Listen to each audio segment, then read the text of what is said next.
everyone. I'm Barbara Ham Lee. It was the war that literally divided our country, and 150 years later, it still has a significant impact on our country's psyche. Today, we grapple with how we should memorialize the Civil War and the Confederacy. Should we change the names of buildings named after Confederate heroes? Take down Confederate statues or leave them up? Take pride in the Confederate flag? And what's race got to do with it? Some insight from the CEO of the American Civil War Museum, Ms. Christy Coleman. Another view of the Civil War and another view history lesson. It's coming up next, so stay with us.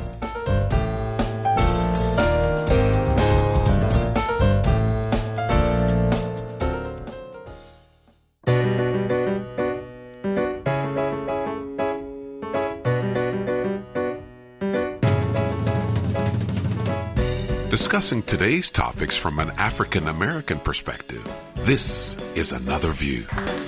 Hello, everyone, and welcome to Another View. I'm Barbara Ham Lee. Before we get into our discussion with the CEO of the American Civil War Museum, Ms. Christy Coleman, let me tell you about an event that I went to last Saturday that was so indicative of what's really happening in our country, despite all of the rhetoric and all of the hostility and all of those things that we hear about.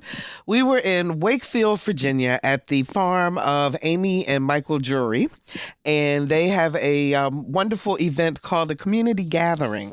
And this was the third time that they had pulled everyone together. It originally started to bring the community of Dendron, Walls, Bridge communities together to exchange ideas and get to know each other. And then it expanded to Surrey County. So they had this big greenhouse, and they had long tables set up, and everyone bought a dish, and Michael grilled a pig, and it was the most wonderful opportunity for people of all races, ages, religions, everything to come together and just share a meal and have a good time. And it was a wonderful, wonderful event. It really brought back the feelings that, despite all the rhetoric we hear and the things that we hear and the negativity that we hear, that people on the ground are really doing the best that they can to come together as one. So I just wanted to share that with you. The folks out there in Wakefield got it going on, and they are working together, which was just a wonderful thing. So let me ask you a question. What did you learn about the Civil War in school? Were you taught that it was about freeing the slaves, or that it was about taking away economic power from the South? Were things like the contraband story in Fort Monroe and the Emancipation Oak at Hampton University even ever discussed in your class? And why, 150 years later, are we still struggling with the vestiges of the Civil War? Weighty issues, no doubt, but to bring us some context and to give us some food for thought is Ms. Christy Coleman. She's the CEO of the American Civil War Museum, and we welcome her to Another View. Christy, how are you? I'm doing all right, all things considered. Well, I tell you, you would have enjoyed yourself last week in Surrey County. It was really a coming together of community that I had not seen in a very, very long time. And well, it sounds like a nice event. Yeah, it really, really was. So I know that you're coming to Hampton Roads tomorrow as part of the One Love Festival at Virginia Wesleyan University, and you will be speaking at noon at the Susan S. Goode Fine and Performing Arts Center. And it's free and open to everybody. And talking about how shall we remember, and as we talk about grappling with the legacies of slavery and the Confederacy. So we're looking forward to having you in the area. But I want to start with this question to you. So as you think about the overall Civil War and everything that it encompasses and all the ways that it's been taught, if you could pick one thing to change about the narrative, what would it be and how come? One thing to change about the narrative? Okay. I know, really. Okay, you could do two or three. Okay. I would probably start with the idea that everybody in the North were abolitionists and fighting to free the slaves at the start of this war, to everybody in the South was a unified front against the United States. I would start there. Okay. The second thing that I would change about the narrative or emphasize is the fact that African Americans were not casual observers. Freedom was not a gift to them. It was a hard-fought, constantly fought battle for human dignity, and that took all shapes and forms. So those are probably the two biggest things that I would change about it.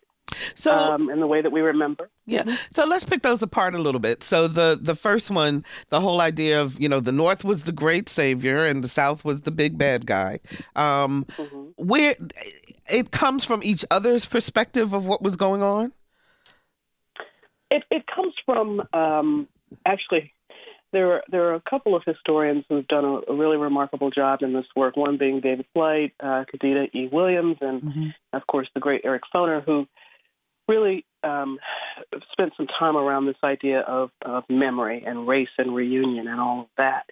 And so it really comes from the aftermath of the war. The people leading up to it and during the war years, the Civil War years, were very clear about their various motivations. And that's not to say that those motivations didn't change as new information and new realities struck them. And so but the idea of how the narrative was framed is really something that happened post-war. So, for example, for the United States, this was, the attack on Fort Sumter and all the events leading up to it was viewed as they were viewed as in rebellion to the rule of law, right? And so it became a question of how one perceived the rule of law, right? So, the folks who advocated secession felt that they had every right in all of their property rights, and that those property rights, which meant slaves, were enshrined and protected by the Constitution, which, to a certain degree, that was correct. True. Yes.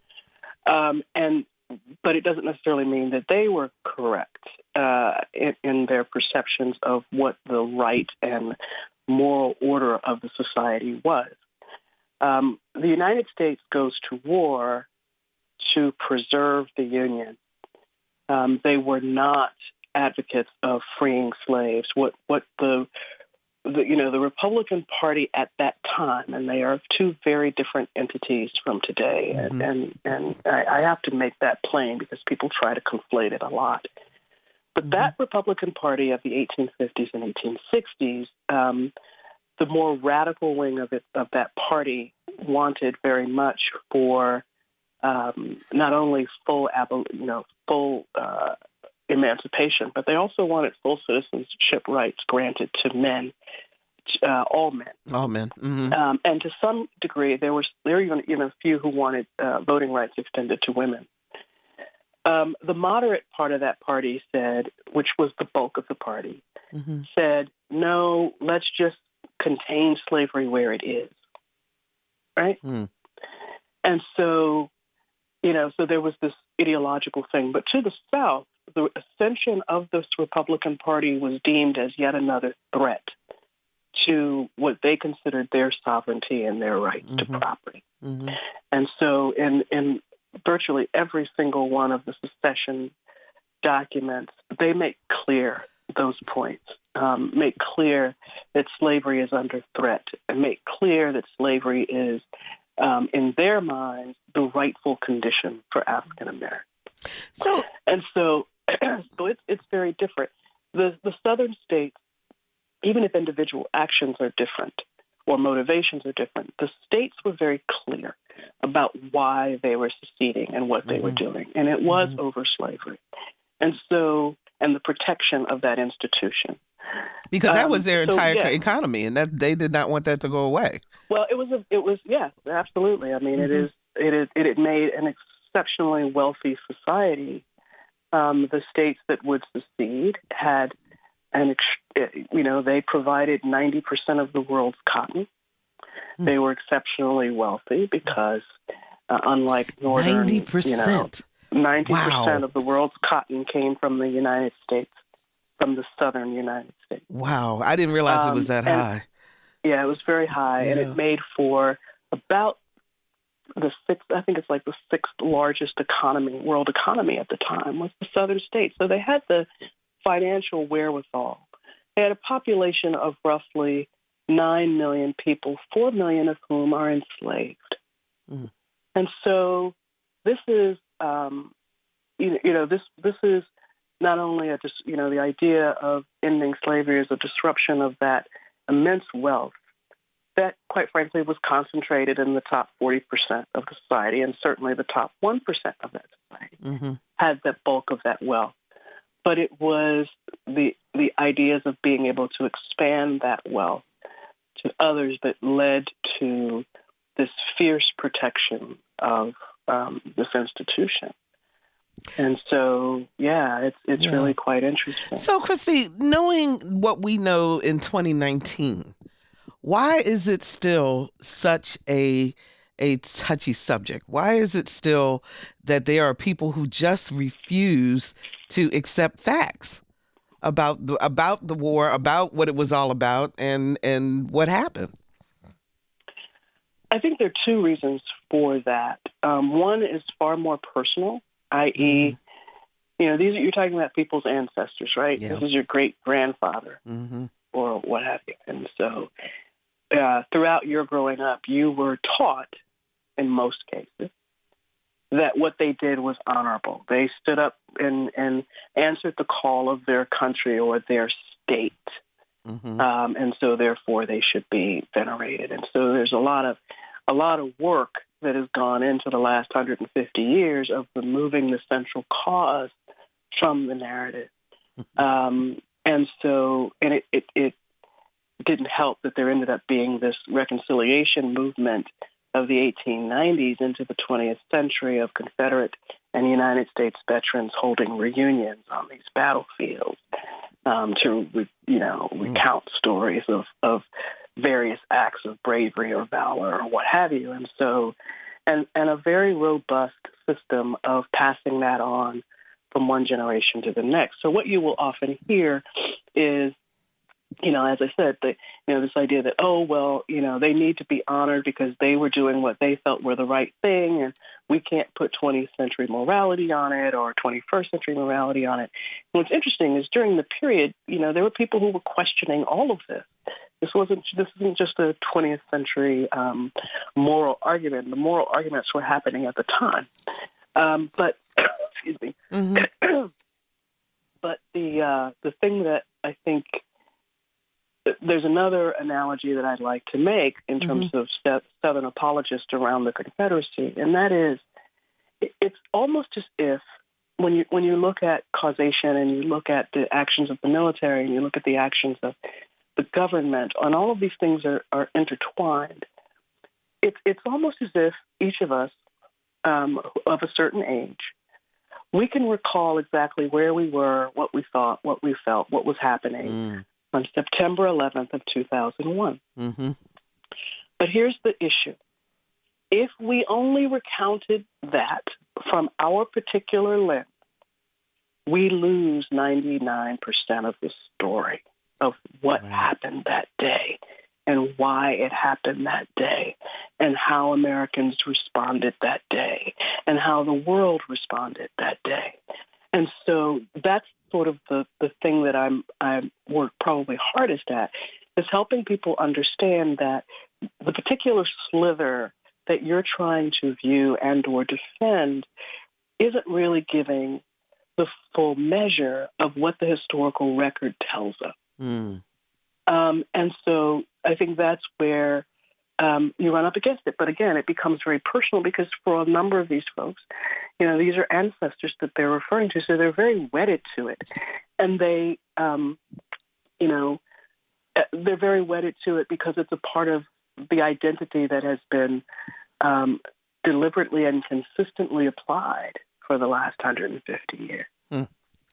I tell you, it's just very, very confusing. It is at the same time an opportunity for us to really learn from the lessons there, but we also still have to kind of get out of our own way in terms of seeing the rest of the picture. because Well, that's until we can exactly do right. that, we won't get any further. Right, and it's a very it's a pretty complex series of events that are taking place. But Yeah. again, it is this fantasy that everybody was aligned on one side or the other, and Black folks were just kind of standing by watching it all happen. Is probably the most damaging Absolutely. to the American narrative of all, because again, it strips away the complexity that enables us to move forward. You know what I'm saying? So there's a lot of I think, and some people just don't like change. They feel like it's an assault on their heritage and the way they've been taught and grown. So there is that part of it. I think subsequently, people in the of Northern persuasion who would even think about this, I think it's also harmful to think that the United States has the high moral ground in all of this, because there were really some pretty horrific things that the United States Army did and the government was doing as well during the course of this war. But it becomes a war for freedom because of the actions of Black people, and it starts before the war for every runaway, for every resistor, however they're resisting. But in the terms of the American Civil War, what happened at Fort Monroe in March of 1862 will change the course of the war. Because that's the enslaved themselves taking action and seizing this military moment. Meanwhile, you have free Black abolitionists and their allies that are also pushing their legislators and pushing the public narrative with some pretty powerful writing that is really making its way through the mass. And so when those Northern soldiers who at the beginning of the war say, I am not fighting to free a bunch of Negroes, and I'm not, and I'm using Negroes instead of the words they exactly. use. And they actually come and they see what slavery was, not the way that it was depicted in humor and degradation and popular entertainment, but when they actually saw it, when they made their way through the South. It turned a lot of young men's hearts. They could not believe what they were actually seeing, and they themselves become advocates for making it a war for freedom. But again, but there were other interests. There were bankers, and there were insurance companies, and there were shipping agents, and there were all of these commercial enterprises that did not want this to happen. They were making a lot of money off of the slave trade in the South, off the products produced by the enslaved. And Wall Street. Oh, I mean, that was a pocket of considerable resistance to the United States during that time. So, yeah, I mean, it is a massive turning point in our democratic republic. There is no ifs, ands, or buts about it. Yeah. 440-2665 or 1-800-940-2240 are the numbers to call to join our conversation. What is it about the Civil War? What questions do you have, or what are you thinking about how we interpret, how we talk about, how we internalize the Civil War and its aftermath and what it's done with our country? 440-2665 or 1-800-940-2240. So, Christy, I know that at the American Civil War Museum, when you came aboard as CEO, it became very important to you to tell stories and to make the war human, if you will, if I'm stating that correctly. Can you tell us about the museum and kind of where it was when you got there, and how the change that happened, and how people will experience the war if they come see it? Sure. So I came to Richmond from the Charles Wright Museum of African American History in Detroit, and to be the CEO of the American Civil War Center at historic Tredegar, which, when it opened to the public in 2006, it was the first museum in the country to really explore the Civil War from Union, Confederate, and African American perspective. And that was appealing to me because I thought it was a pretty gutsy thing to do in the former capital of the Confederacy, right? Where where the Confederate narrative had held steady for a really long time, but there were also people in the region who had kind of grown weary of that. They knew there was more to it, but didn't have the framework of really understanding it. And so that's what, I came in, like I said, 2008, and it was a little museum, and we, were able to have a series of sort of community conversations and really expand people's understanding and the narrative, both on a local level and a national level. And then in 2013, we did what some people thought was the unthinkable. We actually merged with another museum, the Museum of the Confederacy, which was founded to perpetuate. I mean, it was definitely founded in 1896 to perpetuate the lost cause and to raise up this idea of the Confederate hero and valor and all of that. But in the 1970s, it became a more professionalized organization and shifted from being a museum for the Confederacy to a museum about it. About it, got you. Okay. And they were really doing some extraordinary work in the 80s and 90s around this idea of really digging in to what the Confederacy was. And there were those who applauded that, and there were others who were absolutely livid by it. But again, we merged and created the American Civil War Museum in 2013, and we opened our new facilities in just this past May. Now, we operate 3 locations. We operate the museum out at Appomattox, which really looks at the last days of the war and sort of the beginnings of Reconstruction and its impact in rural communities. We have what's called the White House of the Confederacy, even though it wasn't called that at the time. It was referred to as the Davis Residence or the Executive Mansion. And this property operated for 200 years. It served as the family home and executive office for Jefferson Davis and his family.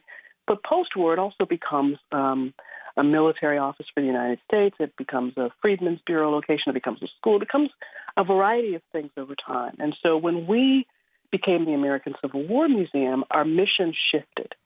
Our mission is to be the preeminent center for the study and exploration of the American Civil War from multiple perspectives. Yeah. Because we recognize that just saying Union, Confederate, and African American wasn't enough.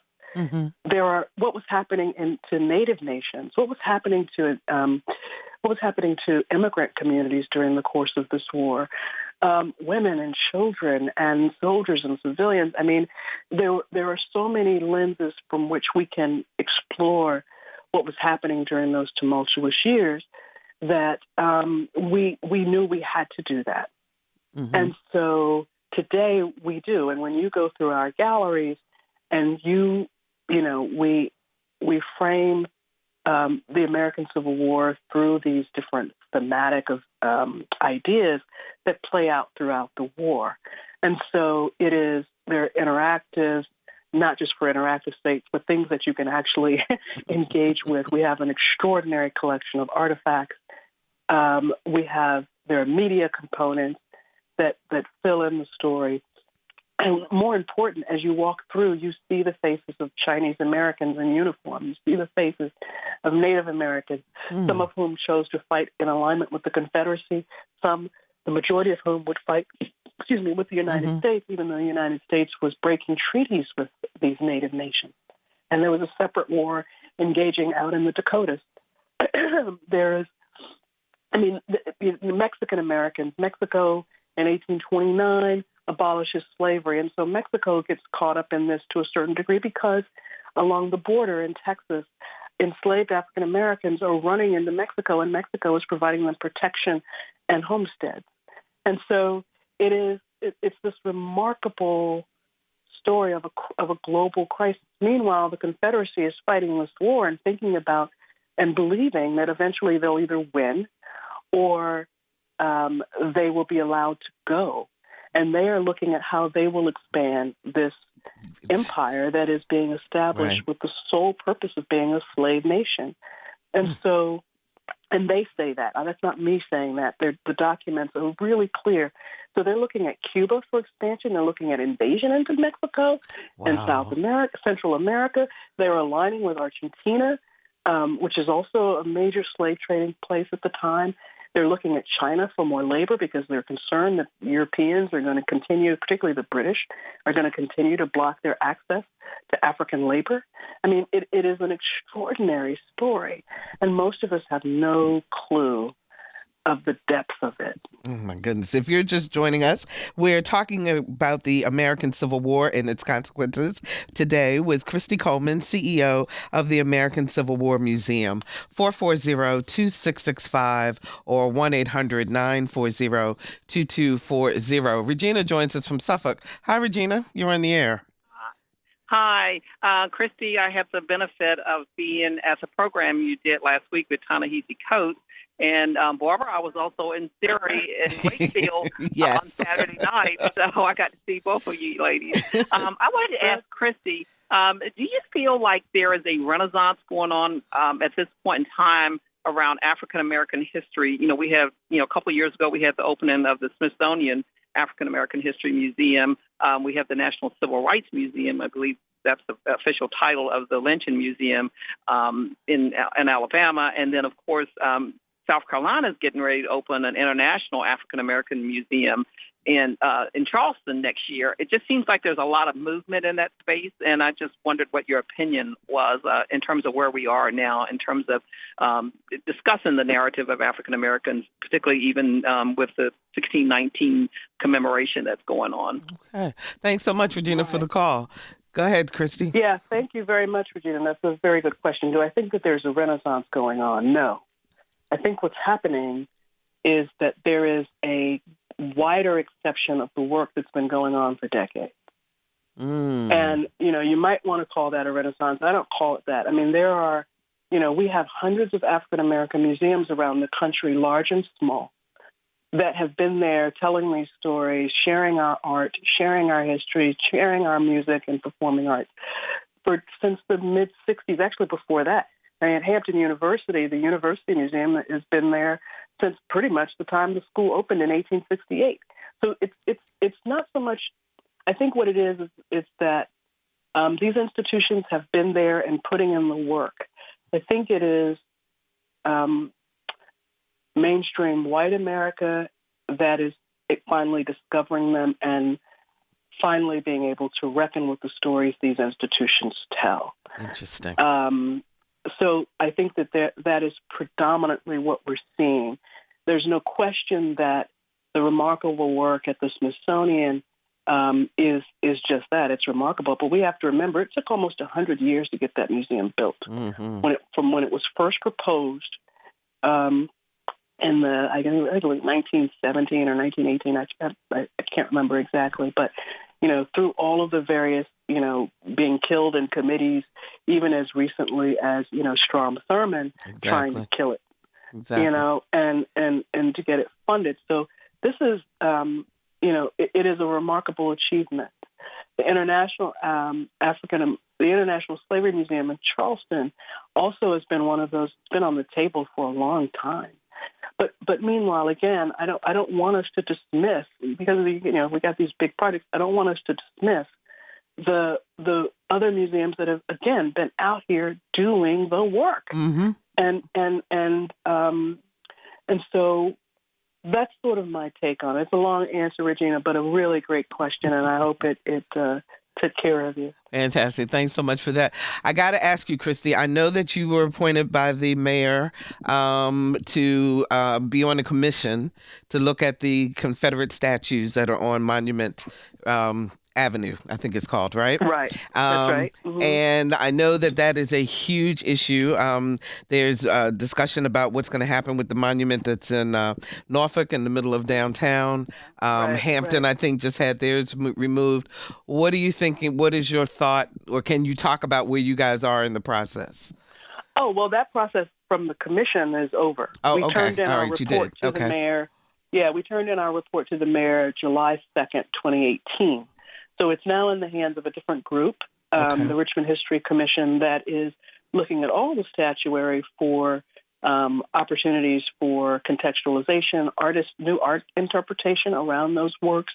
There's a whole series of things that they're looking at. So our commission, after thousands of letters and hundreds of people, probably close to a couple thousand of people that we actually met in person and in groups and large and small, to get public sentiment.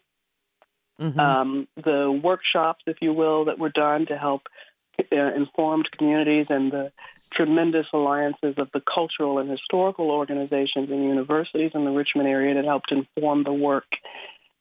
We did turn in that report. For Richmond, and let me just say this, I think that what is most needed is for communities to be able to make these decisions for themselves. Unfortunately, state law prevents a lot of that. Now, the Attorney General has written his report, and that is why a number of places are saying, great, we'll put up signs, or we'll do these other things that don't violate the law as it currently stands. But what is being asked, and what was killed in committee just last year, was this notion that let communities decide. The cities and the townships and the counties let them decide for themselves, because each community is going to vary in terms of how they want to remember or reconcile this difficult path. And so I think that is appropriate. And so that does require political action on individuals' part, right? Because your representatives will do what you say. And you have to vote for people who will do what you say. Exactly. Right? Exactly. And so if people want that law changed to at least allow for that, I think that's fine. But I also think that people really need to be informed around the history of these monuments, when they go up, why they go up, the particular ones. Some of them are, quite frankly, were mail order and have no real connection to an actual person or event. They're the fact that they, I just think that communities ought to be able to make those decisions for themselves. So did you all recommend that there be different ways to handle it, or? Yeah, we did. Okay. We in Richmond, we recommended of the four in particular in consideration. Richmond, the commission's report stated that only one should be removed because it was the most egregious in terms of lost cause sentiment in the building and the pedestal works. The other three, it was suggested that signage go up, but also allow for contemporary artistic rendering in conjunction with it. And the best example I can give you of how that might work is, I think most people are familiar with the Wall Street Bull, right? The statue of this bull in the middle of Wall Street. Right. But something as simple as the placement of the, what's she called? The fierce girl? Yes. The little girl that's standing with her hands on her hips facing the bull. It really changes the meaning and the power of that object. And so, for example, what would happen if coming up out of the ground around a Lee statue, for example, were the images of the enslaved people from Arlington Plantation that were sold away from him? What would that look like? Boy, that just sent chills down my back. Absolutely. Right. So the point is there are ways to do this. I think, juxtaposition can be a really powerful thing. But, again, there is no one answer. I genuinely believe that communities need to make these decisions for themselves. And if the community says we want them to stay as reminders to us of what to do and not to do, fine. And that's okay, too. Fine. Absolutely. That's absolutely fine. Our phones are lit up. Let me take some calls so we can get some folks to chat with you. Linda joins us from Weems, Virginia. How are you, Linda? Oh, hi, Barbara. Thank you so much for the show. I listen to it regularly. Thank you. And, you are a lovely woman. Your laugh is so pure and joyous. I am very grateful for you. Thank you. I just wanted to make a couple of comments about what was said about the fact that some people say slavery was okay because it was back then and it was accepted back then. I still hear that argument, and of course, ownership of a human being is never okay. I don't care what century you're talking about, but I wanted to make the comment that I still hear that argument. Mm-hmm. And as far as the monuments go, just because a person has a part in history, we don't make monuments for every historical figure. In my opinion, I understand the argument that let the community decide, but, these are public places that everyone has to view. And, Hitler was a major historical figure. Do they have a monument of him? To me, you don't, just because a person has a part in history doesn't mean they need to be memorialized and put out in the public. Okay, Linda, let's let Christy respond. Great sentiment, and I've heard that sentiment multiple times. So you're absolutely right, and you will not find statuary of Hitler or Goebbels or any of those other figures in the Nazi Party, right? Mm-hmm. But here is the difference. Germany chose to reconcile that history. They chose to talk about that horrid period in their past. The United States did something very different. The United States, in its desire to bring the country back together, basically ignored and chose, and it's so in the pervasiveness of white supremacy enabled that to happen. So we've never really reckoned with this past. We've never really addressed the systemic and the horrid treatment of other human beings in this nature. And you're absolutely right. In every single period when this is going on, people are writing and talking about how barbarous this is, but they're not the majority. And so that's why I say I think as communities become more informed and people become more informed and they actually choose to have a reckoning, actually choose to have these conversations, the answers may end up being completely different. But for right now, this is where we're at. And unless we're willing to have those tough conversations, unless we're willing to, not quibble over this stuff and the way that we're teaching our kids so that, we have a whole new generation that's still learning the same stuff we learned 50 years ago, that's problematic. That is problematic. It's a challenge. I want to read a question to you from Steve Corneliuson. He's with the Save Fort Monroe Network. And he says, as of my May 20 visit to the museum, your museum prominently displayed an 1861 timeline listing 20 important Civil War events. Museum board member Ed Ayers has called Fort Monroe the site of the greatest monument in American history. Will that 1861 monument ever be listed? If you looked at just the timeline, then you've missed the story that was laid out more fully in the exhibit itself. Okay. So the timelines are addressing those items that are not shown by artifact or image. They're showing all the additional things that we didn't have room for, quite frankly. And so as you turn around the corner, you see the whole story of what happened with Baker and Shepard and the others that are laid out very clearly. So I invite you to come back and catch what you missed. Fantastic. Let's talk to Luke from Chesapeake. Hi, Luke. You're on the air. Hi. I just wanted to say I really enjoy your show. Thank you. It's a pleasure to be talking on here. Thank you. I just wanted to say that I grew up in a really rural area in Pennsylvania and a very conservative area.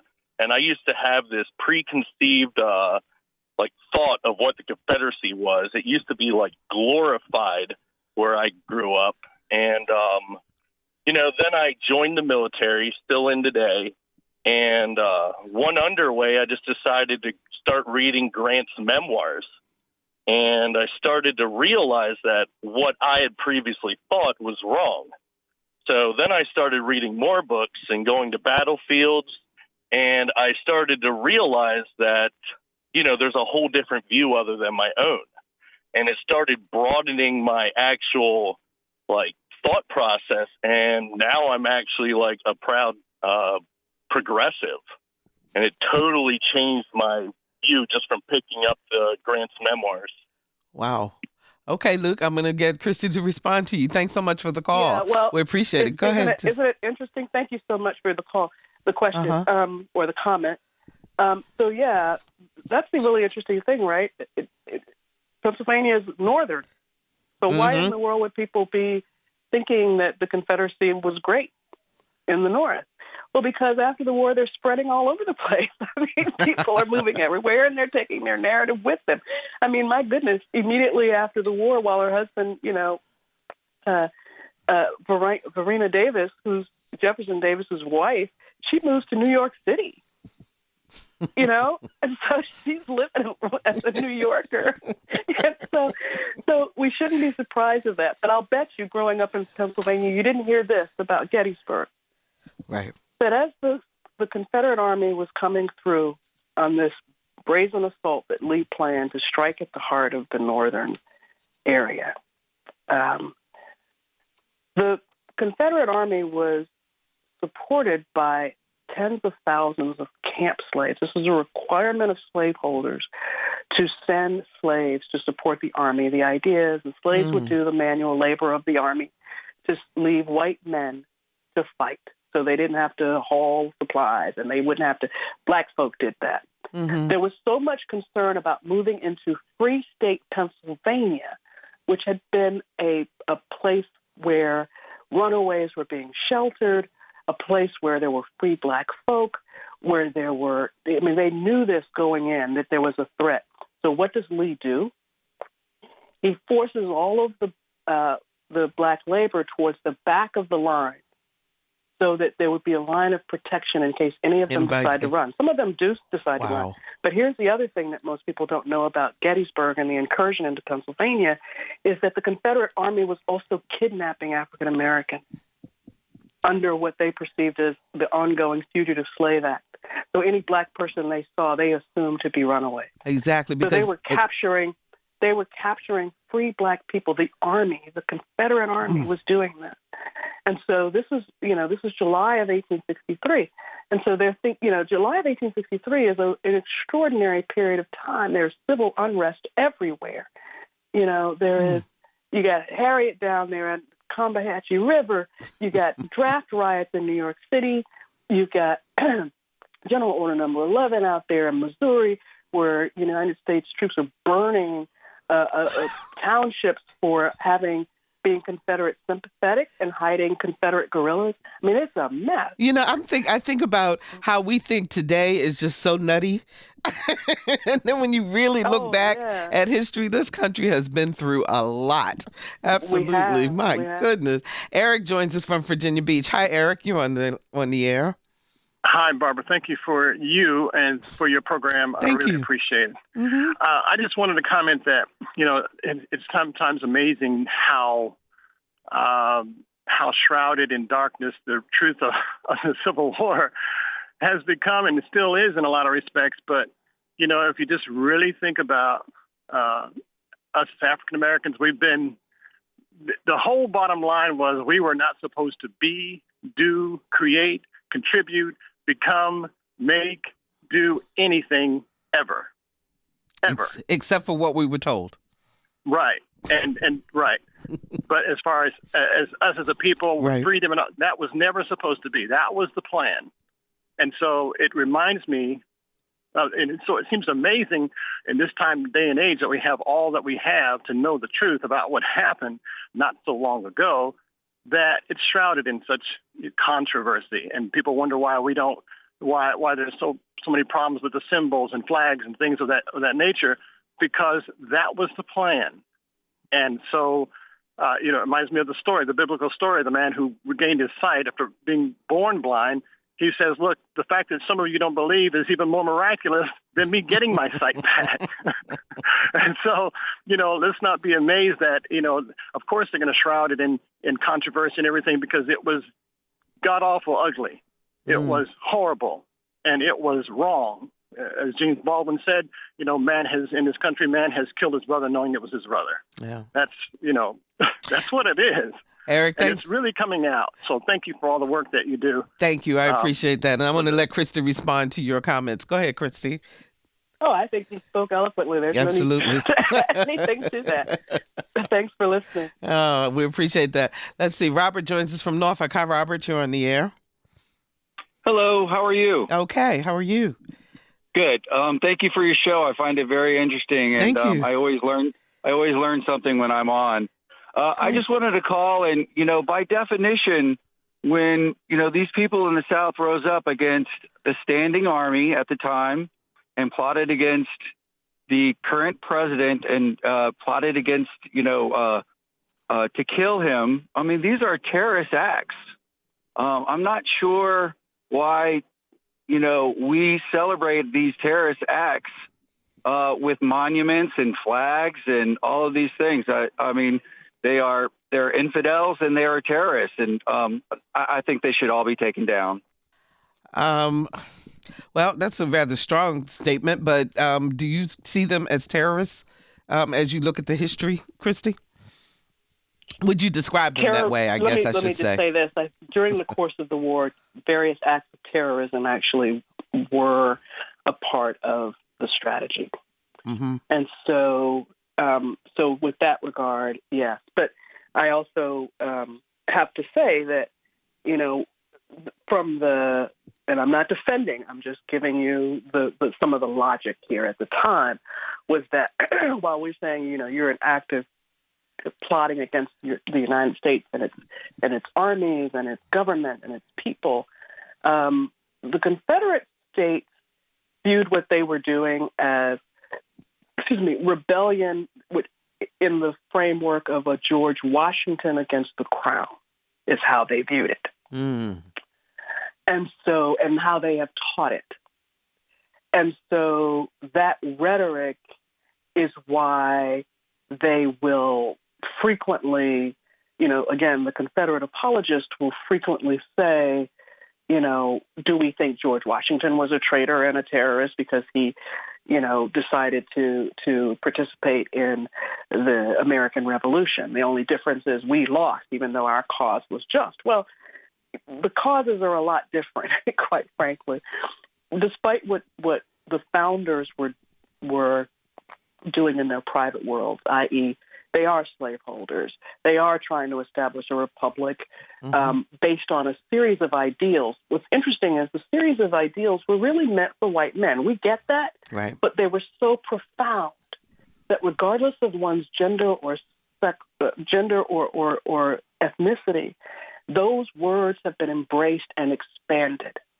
And therein lies the difference. I don't think you could do that with the Confederate Constitution or the Articles of Confederation or the Articles of Secession that were laid out. We could not expand those ideas as universal freedoms. And I think therein lies the difference. Mm-hmm. Because the Constitution of the Confederacy in particular made very plain that this was a society that was being established with the natural position and order of the Negro is subordinate to the white man, exactly. And his natural station is slavery. And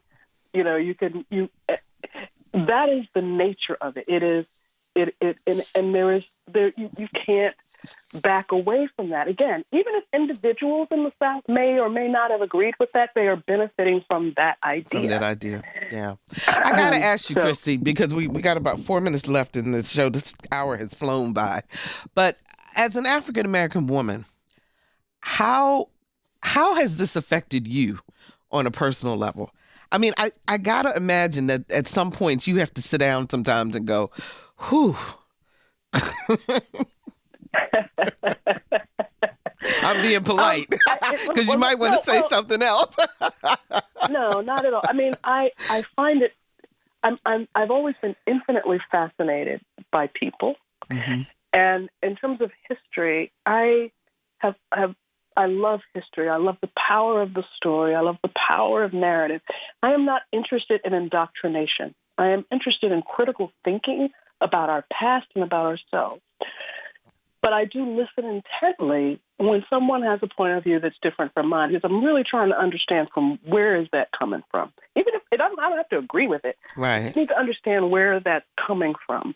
And because it often comes as hostility. And I realize that, for a lot of people, this isn't just an intellectual exercise. This isn't just it's real. Their core value to them, right? Mm-hmm. And it is along values where we clash. Beliefs can shift, but that underlying value is something else. And so, yeah, there's certainly been times that I'm like, you need to go, not myself, but whoever is trying to come at me, like, you really need to go sit down because I'm about to drag you, right? And then it becomes very hostile and very they will try to personally attack me.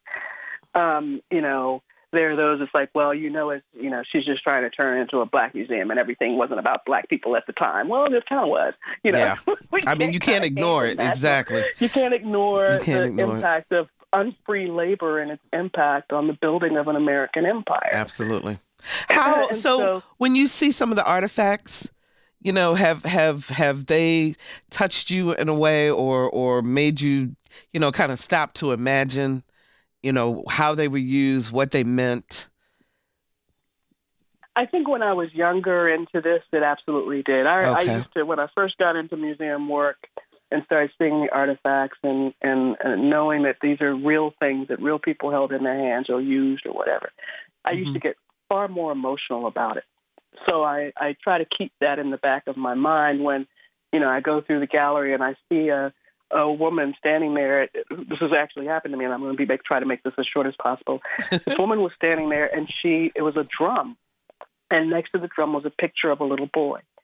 And she said, "My God," and she was just weeping, right? And she said, "I cannot imagine what is striking me. What struck her as she went through the exhibit were all the images of children, because there are a lot of images of children, enslaved children and free black children and white children, and there's this one with this drum where this little white boy was a drummer. He's probably 9 years old. He's a field drummer for the Confederate Army. This child would have seen unspeakable carnage, and this woman was weeping for him, thinking, what in the world were we doing to our children and to generations of children? So for her, that was sort of the thing. So I guess what I'm saying is I try to remember, again, that it's not just emotional. So, my mantra is, people have heard me say it all the time, and I try to end my interviews with the same note. I am a fierce believer that we'll never get right with each other until we get our history right. Absolutely. And I'm in the business of trying to get the history right. Christy Coleman, it has been such a pleasure having you on the show today. And I thank you so very much. And as a reminder, you can hear more about the Civil War and meet Christy Coleman in person at the One Love Festival tomorrow, Saturday, November 2nd at Virginia Wesleyan University at noon at the Susan S. Goode Fine and Performing Arts Center. It is free and it's open to everybody. Next week on Another View, the Another View Roundtable with analysis of election results. Tuesday is Election Day. No excuses. Go vote. Our theme music was composed and performed by Jay Sennett. Lisa Godley is our show producer. Todd Washburn is our audio engineer. And Lynn Holliday answered our phones. I'm Barbara Ham Lee. Thank you so very, very much for listening to Another View.